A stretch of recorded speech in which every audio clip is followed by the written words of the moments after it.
Una declaración de la candidata Sánchez en el sentido de que esta ley de educación, en que se daría gratuidad al 60%, es una ley, dijo, está en los diarios, ustedes pueden ver, digitada no desde el Mineduc, sino que desde Hacienda.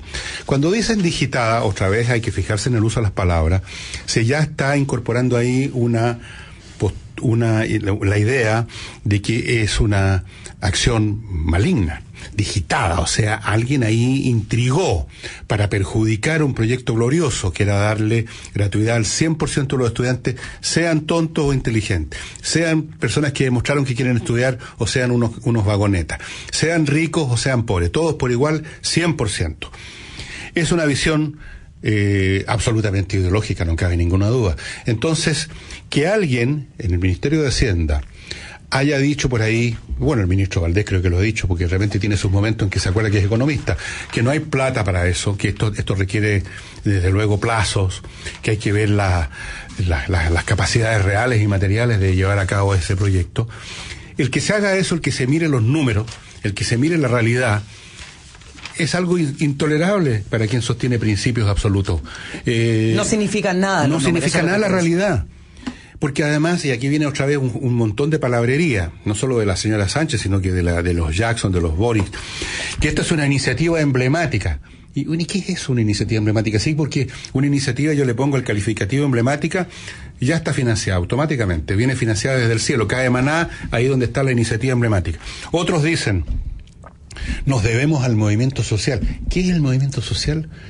O después dicen, el movimiento estudiantil. ¿Cuál es el movimiento estudiantil? Es decir, usted junta a 20 dirigentes buenos para cantinflar en un micrófono, acompañados de una horda de 100 o 200 tomadores de colegio, y eso se convierte por arte de Birli-Birloque en el movimiento estudiantil. Así, algo que sugiere la idea de que todos los estudiantes de Chile, congregados en una gran plaza pública, en el ágora de la sociedad, claro, están pidiendo, con un raciocinio además impecable, tal o cual cosa. No existe ese movimiento estudiantil.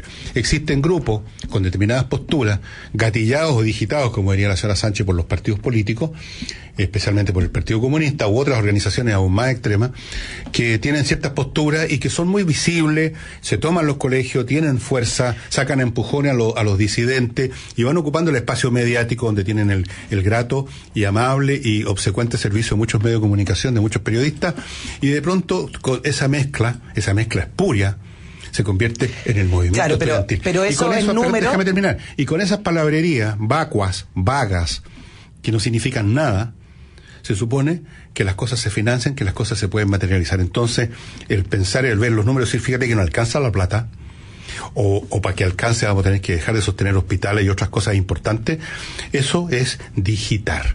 Hay una digitación maligna desde Hacienda. Ahí tienen ustedes en una píldora concentrada, la esencia de las posturas emocionales e intelectuales de los llamados progresistas. Ahí las tienen ustedes en toda su dimensión.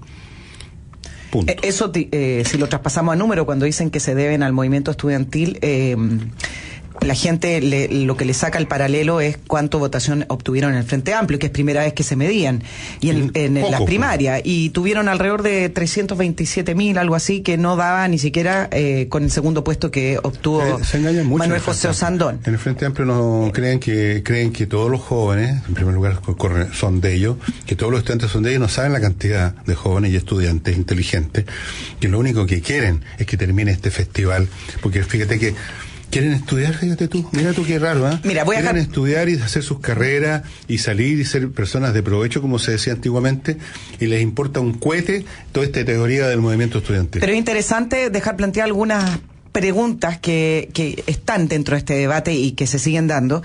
Y la pregunta es, si los números no dan,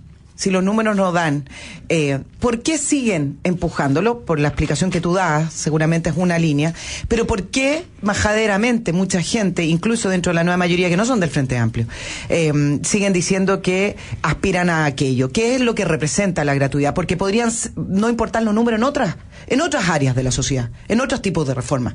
Pero acá puntualmente se está dando una discusión donde los números para quienes están empujando la gratuidad universal no importan. Se podría dar en otro ambiente, se podría dar en lo del aborto, por ejemplo. Se podría dar en la salud, por ejemplo. En el aborto, por ejemplo, el tema del aborto se resuelve con una legislación y se acabó la cuestión, básicamente.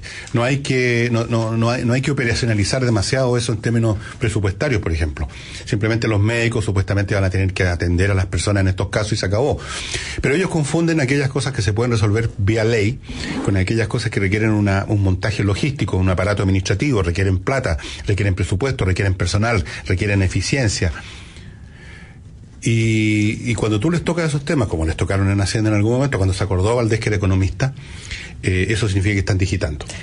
O sea, que están provocando. Volvamos a la palabra inicial, están provocando. ¿Cómo tocan mis principios absolutos, verídicos y garantizados por nuestro Señor, por Dios, por Marx, por quien sea? No puede ser. Lo simbólico que ha terminado, que ha resultado ser el tema de la gratuidad de la educación y hacia dónde han enfocado en estas reformas que han llevado a cabo la educación en Chile, por ejemplo, en el caso no de la educación superior, pero en el caso de los colegios con la ley de inclusión, el hecho de haber eliminado los colegios subvencionados, cómo es que se va desestructurando un sistema de concebir la sociedad que teníamos implementado. Hoy, si tú estabas en un colegio subvencionado que decidió cambiarse a particular, seguramente a lo mejor no te va a alcanzar el dinero para estar y no te queda otra que irte a un colegio público. La pregunta es si ese colegio público te va a entregar la educación que tú querías para tus hijos o la que estabas acostumbrado en el colegio en el que estabas. Sí, es complicado. Este es un tema que no lo vamos a poder debatir así en 2-3 minutos que tenemos. Hay que tener ciertas sospechas o ciertas dudas cuando se le ofrecen a uno productos que están asociados a la gratuidad, que están asociados a la no selección, a la no discriminación, a la pura visión pía del acogimiento, somos todos iguales, que tenemos que estar todos en las mismas condiciones, que hay que crear una educación republicana, donde están todos juntos, ricos y pobres, tontos, inteligentes, diligentes y flojos, todos por igual metidos en el mismo saco. Supuestamente de ese menjunje va a salir un hombre nuevo, digamos así, un chileno empapado en los valores republicanos, con menos discriminación social hacia los demás, porque va a haber conocido desde niño en el colegio a personas de otros niveles sociales.